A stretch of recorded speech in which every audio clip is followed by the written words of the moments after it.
Packs eKYC అంటే primary agricultural cooperative societies అంటే సహకార సంఘాలు ఏవైతే ఉన్నాయో వాటికి సంబంధించి ఈకేవైసీ అనేది పూర్తి చేయాలి అని సచివాలయ సిబ్బంది ఎవరైతే ఉన్నారో వారికి ఆదేశాలు అయితే రావడం జరిగింది. ఇక్కడ వచ్చిన ప్రాబ్లం ఏంటంటే అసలు ఈ ఈకేవైసీ అనేది ఎందుకు చేస్తున్నారు అన్న విషయం అయితే రైతులకైతే తెలియడం లేదు. అలాగే ఇంకొంతమంది రైతులు అయితే ఈ ఈకేవైసీ పూర్తి చేసుకోవడానికి అంటే కొంతమంది రైతులకి ఫోన్ చేసి ఓటీపీ అడుగుతుంటే కొంతమంది రైతులు ఈ ఓటీపీ చెప్పడానికి అయితే భయపడుతున్నారు.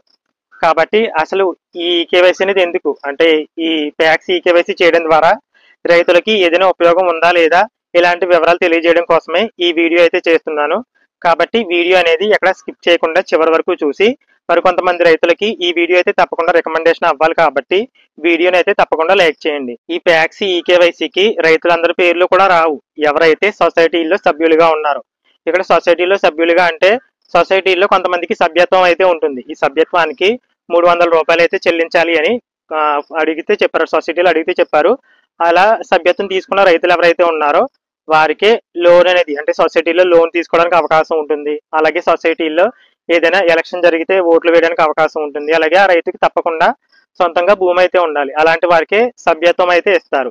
ఇలా ఎవరైతే సభ్యత్వం తీసుకున్న వారు ఉన్నారో సొసైటీల్లో వాళ్ళందరి పేర్లు కూడా ఇప్పుడు ఈ కేవైసీ కోసం రావడం జరిగాయి. వాళ్ళ పేర్లకే ఇప్పుడు సచివాలయ సిబ్బంది ఈ కేవైసీ అయితే పూర్తి చేస్తున్నారు. ఇక్కడ ఈ కేవైసీ కోసం పేర్లు ఏ సచివాలయానికి వస్తాయి అంటే మీరు అంటే ఆ రైతు ఏ సచివాలయానికి మ్యాప్ అయి ఉన్నారు అంటే ఇప్పుడు వాలంటీర్ల మ్యాపింగ్ అయితే జరిగింది కదా గత ప్రభుత్వంలో. ఆ డేటాను బేస్ చేసుకుని ఆ రైతు ఎవరైతే ఉన్నారో ఆ రైతు ఏ వాలంటీర్ పరిధిలో చెందారో ఎక్కడ మ్యాప్ అయి ఉన్నారో ఆ సచివాలయ పరిధిలో మాత్రమే పేర్లు అయితే రావడం జరిగాయి. అంటే ఉదాహరణకి ఒక రైతే వచ్చేసి ఏ సచివాలయంలో మ్యాప్ అయి ఉన్నారో ఆ సచివాలయంలో కాకుండా వేరే సచివాలయం పరిధిలో లోన్ తీసుకున్నట్లయితే పేరు మాత్రం ఏ సచివాలయంలో మ్యాప్ అయి ఉన్నారో ఆ సచివాలయానికి మాత్రమే రావడం జరుగుతుంది. ఇక ఇప్పుడు సొసైటీలో సభ్యులుగా ఉన్న రైతులకి ఈ కేవైసీ తీసుకోవడానికి గల కారణం ఏంటో చూద్దాం. ఇప్పటి వరకు సొసైటీల్లో వర్క్ అనేది చాలా వరకు ఆఫ్లైన్ లోనే జరుగుతుంది.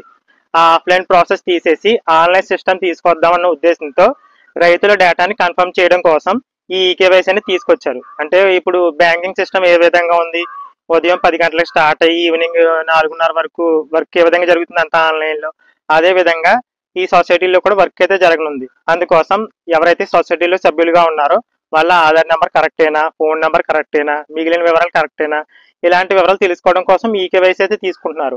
అంటే ఉదాహరణకి ఇప్పుడు సొసైటీలో సభ్యులుగా ఉన్నవారు ఎవరైతే ఉన్నారో వారికి ఈ కేవైసీ పూర్తి చేసిన తర్వాత వారి డేటా అంతా కన్ఫర్మేషన్ అయితే అవుతుంది కాబట్టి అంటే ఆన్లైన్ అయితే అవుతుంది కాబట్టి ఆ రైతు వచ్చేసి తర్వాత సొసైటీలో లోన్ తీసుకున్నట్లయితే ఆ లోన్ డీటెయిల్స్ అన్ని కూడా రైతుకి మెసేజ్ రూపంలో వెళ్తాయి. అంటే ఫలానా పేరు ఎవరైతే ఉన్నారో ఆ రైతు మొబైల్ కి ఆధార్ నెంబర్ వచ్చేసి డీటెయిల్స్ తో పాటు మీరు ఈ సొసైటీలో ఎంత లోన్ తీసుకున్నారు, ఎంత అమౌంట్ పే చేయాలి, ఈ తేదీలో పే చేయాలి, ఇలాంటి వివరాలన్నీ కూడా పంపడానికి ఇప్పుడు ఈ కేవైసీ పూర్తి చేయడం ద్వారా అవకాశం అయితే ఉంటుంది ప్రభుత్వ సొసైటీలకి. కాబట్టి ఇప్పుడు వరకు సొసైటీల వద్ద ఏదైతే డేటా ఉందో ఆ డేటా కన్ఫర్మ్ చేసుకుంటే తర్వాత ప్రాసెస్ అనేది ఆన్లైన్ చేసుకుని ఆన్లైన్ విధానాన్ని అయితే ఫాలో అవ్వడానికి సొసైటీలకు అవకాశం ఉంటుంది. కాబట్టి ఇప్పుడు రైతుల వివరాలన్నీ కన్ఫర్మ్ చేయడానికి ఈ కేవైసీ అనేది తీసుకుంటున్నారు. ఇప్పుడు ఈ ప్రాసెస్ లో ఎవరైనా రైతుల వివరాలు తప్పుగా ఉన్నట్లయితే మార్చడానికి అవకాశం ఉంటుంది. అంటే ఉదాహరణకి ఈ కేవైసీ ప్రాసెస్ లో కొంతమంది రైతుల ఆధార్ నెంబర్ కానీ లేదంటే ఫోన్ నెంబర్ కానీ తప్పుగా నమోదయ్యి వాళ్ళు ఎక్కడున్నారో తెలియడం లేదు. అలాంటి వారి వివరాలు ఏం చేస్తారు, కరెక్ట్ డేటా తీసుకుని ఎవరికైతే ఆధార్ నెంబరు ఫోన్ నెంబరు మార్చడానికి అవకాశం ఉందో వాళ్ళు వారి యొక్క లాగిన్ లో వివరాలు అయితే మార్చి డేటా అయితే కన్ఫర్మ్ చేస్తారు. అంటే ఇప్పుడు ఈ కేవైసీ కోసం ఏదైతే డేటా వచ్చిందో అది ఆల్రెడీ సొసైటీ సిబ్బంది దగ్గర అయితే ఉంది. కానీ ఈ కేవైసీ కోసం ఎందుకు పంపారు, ఫ్యూచర్ లో ఆ రైతులకు ఎలాంటి ప్రాబ్లం రాకూడదు. ఇప్పుడు ఆ ఈ కేవైసీ డీటెయిల్స్ కన్ఫర్మ్ చేస్తే రైతు ఆధార్ నెంబరు, పేరు, ఫోన్ నెంబరు, అకౌంట్ వివరాలు ఇలాంటివన్నీ కూడా కరెక్ట్ గా ఉంటాయి కాబట్టి రైతులకి ఫ్యూచర్ లో ప్రాబ్లం రాకూడదని ఇప్పుడు ఈ కేవైసీ ద్వారా ఆ డీటెయిల్స్ అన్ని కూడా కన్ఫర్మ్ చేస్తున్నారు. ఇక మరి కొంతమంది రైతులు ఏం చేస్తారంటే వాళ్ళు సొసైటీలో లోన్ తీసుకుంటారు కానీ వాళ్ళు ఆ ఊర్లో అందుబాటులో ఉండరు. అలాంటి వారికి ఈ కేవైసీ పూర్తి చేయడం కోసం సచివాలయ సిబ్బంది వచ్చేసి ఓటీపీ ద్వారా ఈ కేవైసీ కంప్లీట్ చేయడానికి ఆ రైతుకి నేరుగా ఫోన్ చేస్తున్నారు. అలాంటి సందర్భంలో ఆ రైతు వచ్చేసి ఓటీపీ చెప్పడానికి ముందుకు రావడం లేదు. ఎందుకంటే ఓటీపీ చెప్తే వాళ్ళ అకౌంట్లో అమౌంట్ ఏమైనా కట్ అవుతుందేమో ఇలాంటి భయం అయితే సాధారణంగా ఎవరికైనా ఉంటుంది.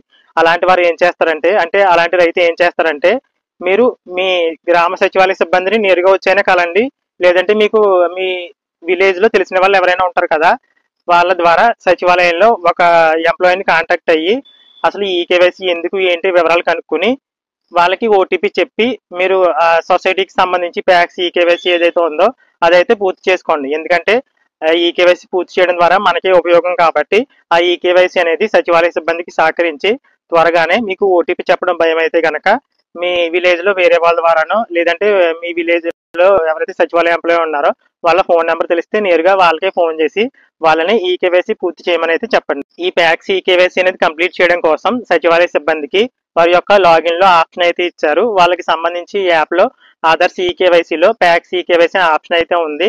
అక్కడ వాలంటీర్ క్లస్టర్ వైజ్ అంటే ప్రెసెంట్ వాలంటీర్ లేరనుకోండి, కాకపోతే అక్కడ క్లస్టర్ వైజ్ పేర్లు అయితే వస్తున్నాయి.